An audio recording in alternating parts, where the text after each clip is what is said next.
Hey, this is Emma. So I wanted to take a moment to talk about the art of wellness and what it means to me and what I really want to pass on to you in this really short 2-minute video. So feeling well or being healthy, I believe, goes way further than not having disease, right? Because when you wake up in the morning, your day is going to pretty much go according to how you feel. If you feel tired and sluggish, kind of down, your day is going to be pretty much crap. I'm going to be pretty honest, right?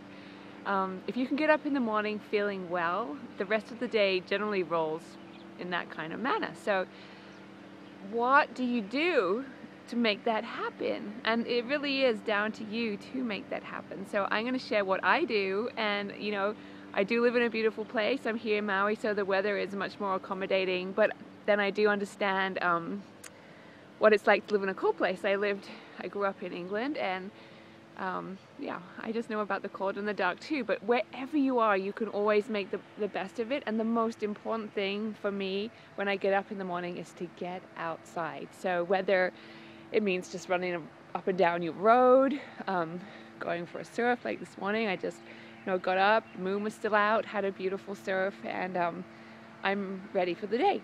And not only do I get up and make sure I breathe, even if it's getting up and doing 20 jumping jacks, or even if it means dancing around your living room, I don't care, just something that gets the blood going. If you can get outside and get oxygen, there's something really special about that kind of pre-dawn energy outside. So if you get out there, you really are invigorated. You get back, you have a really big steaming hot cup of green tea, or I do like a cleanse tea.